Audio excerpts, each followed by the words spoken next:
দিদিকে বলোতে ফোনে মিলল আবাসের ঘর। ফোন করে ঘর পেল হিঙ্গলগঞ্জের 150টির বেশি পরিবার। সান্ডিলবিল পঞ্চায়েত আবেদনেও সেখানে ঘর না পেয়ে ফোন। অনুপম রয়েছে। অনুপম, পঞ্চায়েতে জানানো হয়েছে, প্রশাসনকে জানানো হয়েছে, কোনো কিছুতেই সুরাহা পাননি। অবশেষে দিদিকে বলতে ফোনে মিলল আবাসের ঘর। কতটা খুশি এই যে 150টি পরিবার, তারা ঘর পেলেন, কতটা খুশি, কি বলছেন তারা? হ্যাঁ দেখো প্রিয়াঙ্কা, এই যে হিঙ্গলগঞ্জ ব্লকের বিস্তীর্ণ এলাকার মানুষ তারা বহুবার তারা আবাসের আবেদন করেছে, স্থানীয় পঞ্চায়েতে আবেদন করেছে, বিডিও অফিসে আবেদন করেছে, কিন্তু তারা কোনো আবাসের ঘর পায়নি। এই নিয়ে তাদের একটা মনে ক্ষোভ ছিল, যেহেতু হিঙ্গলগঞ্জ একদম দরিদ্র সীমার নিচে বসবাস করে এইসব এলাকার মানুষ, কৃষিজীবী এলাকার মানুষ, সেই কারণে তাদের এই ঘরগুলো খুবই দরকার ছিল।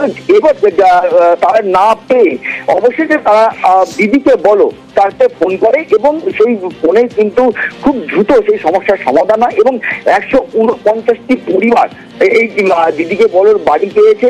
আবাসের তালিকায় কিন্তু তাদের নাম পেয়ে গেছে এবং দ্রুত তাদের বাড়িও শুরু হবে। এবং এই যে সান্ডিলবিল পঞ্চায়েত, তার মধ্যে 3 জন আছে এবং তারা কিন্তু রীতিমতো খুশি এবং দিদিকে কিন্তু যথেষ্ট তারা ধন্যবাদ জানাচ্ছে যে তারা সমস্যার সমাধান